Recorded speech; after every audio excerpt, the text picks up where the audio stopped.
Hey guys, welcome back to my channel. So இன்றைக்கி நம்மளோட சேனலில் டெம்பிள் தாங்க பார்க்க போகிறோம். ஸோ இந்த கோயில் வந்து பார்த்திங்கன்னா ரொம்ப பழமையான கோயில், நம்ம சேலமில் இருக்குது.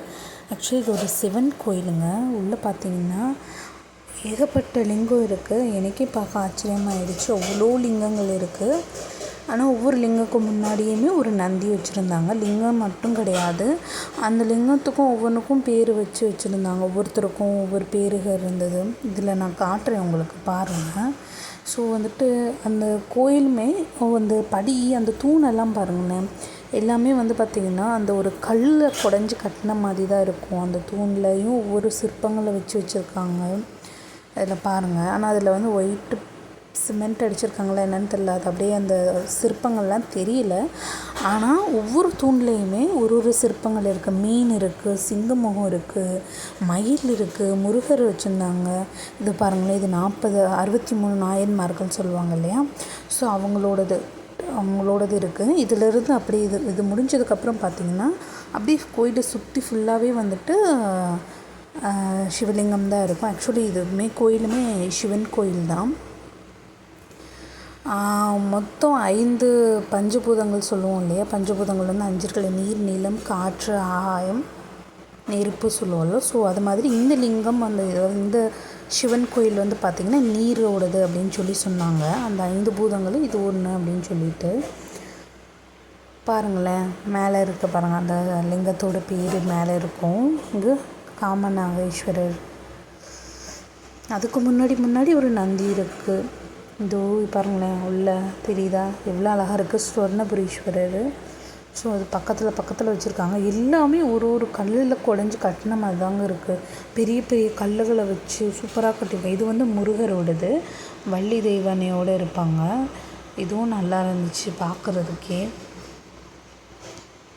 தூணில் பாருங்களேன், அப்படியே அந்த பிருத்திவி, வாயு அப்படின்னு சொல்லி அந்த லிங்கங்கள், ஒவ்வொரு லிங்கமும் அந்த முன்னாடி அந்த ஒரு விளக்கு வேற வைக்கிறாங்க. அதுவும் அழகாக இருந்துச்சு. பிள்ளையார் வச்சுருந்தாங்க. ஸோ அப்படியே அவரையும் கும்பிட்டுட்டு அப்படியே அடுத்ததை பார்க்க போனோம். நாங்கள் அடிக்கடி போகிறது ஒன்று முருகர் கோயிலுக்கு போவோம், இன்னொன்று வந்து இந்த கோயிலுக்கு வருவோம். சூப்பராக இருக்கும் இந்த கோயில், பார்க்குறதுக்கும் அழகாக இருக்கும். ஸோ இது ஃபுல்லாக அந்த எண்டுலேருந்து, அங்கே ஸ்டார்டிங்கில் இருந்துட்டு இந்த எண்டு வரைக்குமே ஃபுல் அண்ட் ஃபுல் வந்து பார்த்திங்கன்னா சிவலிங்கம் தான் இருக்கும். இதுதான் லாஸ்ட் ஆகாசம், அதோடு முடிச்சிட்டாங்க. ஸோ இதில் வந்து பார்த்திங்கன்னா இதெல்லாம் பழைய கோயில்களில் இருக்கிற மாதிரி தான் இருக்குது. ஒரு சிலதெல்லாம் இடிஞ்சிருக்கு. ரொம்பவும் வேறு அப்படியே சுற்றி பார்க்கலாம் வாங்க. அப்படியே ஒவ்வொரு தூண்லேயும் வச்சுருந்தாங்கங்க. இது வந்து துர்க்கை அம்மன் கோயில் சிலை. ஸோ அந்த கோயில்லையே எல்லா சிலைகளும் வச்சுருந்தாங்க. பெருமாளோடது இருந்தது, அப்புறம் வந்துட்டு பைரவனோடது இருந்துச்சு, சனீஸ்வரர் இருந்துச்சு. ஸோ அபிஷேகம் பண்ணி, சிவனுக்கு அபிஷேகம் பண்ணி வெளியே வர்றதுக்கான அந்த இது இருந்துச்சு. ஸோ அதையும் பார்த்துட்டு அப்படியே வந்தோம். ஸோ நீங்கள் யாராவது சேலமில் இருக்கீங்க, ஏத்தாப்பூரில் இந்த கோயிலுக்கு வந்திருக்கீங்கன்னா எனக்கு கமெண்ட்டில் சொல்லுங்கள். ஸோ பார்த்திங்கன்னா இவ்வளோ அழகாக இருக்குன்னு சொல்லி, அந்த பின்னாடி இருக்குல்ல அந்த ஒரு கண்ணாடி மாதிரி, அதே மாதிரி எல்லாம் சிவலிங்கம் பின்னாடி இருக்குது.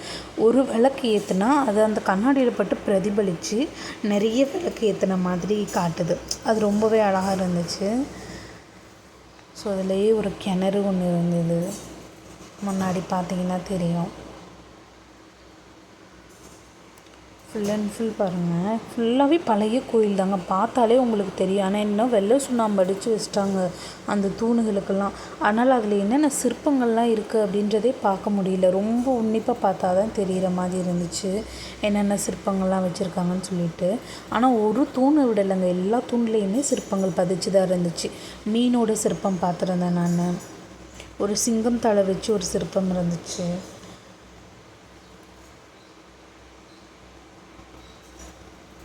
இதில் பாருங்களேன், தெரியுதா உங்களுக்கு? அப்படியே ஒவ்வொன்றா வச்சுருந்தாங்க. நம்ம நந்தி, கொடிக்கம்பு இருந்துச்சு. இந்த கொடிக்கம்பு ரொம்ப ஹைட்டுக்கு இருந்தது. இப்போ வெளியில் ஒரு கொடிக்கம்பு சின்னதாக இருந்துச்சுல, இது கொஞ்சம் ஹைட்டாகவே வச்சுருந்தாங்க. ஏதோ தூணுகள்லாம் பாருங்கள், ஏதோ இதில் பாருங்கள், இது டிஃப்ரெண்ட்டாக இருக்கான சிற்பங்கள் பார்க்குறதுக்கு. என்ன சிற்பங்கள் நமக்கு தெரியல. அந்த காலத்தில் யாராவது கட்டினவங்க இருந்தாங்கன்னா தெரிஞ்சிருக்கும். இதோ இதில் மாடு மாதிரி தெரியுது, இல்லை மான் மாதிரி தெரியுது, என்னன்னு எனக்கு தெரியல. ஆனால் இந்த மாதிரி நம்மளோட ஊர்கள்லேயே இவ்வளோ அழகான கோயில்கள்லாம் இருக்குதுன்னு பார்க்கும்போது தான் நமக்கே ஆச்சரியமாக இருக்குது. என்னடா இப்போல்லாம் கோயில் இருக்கா அப்படின்னு சொல்லிட்டு.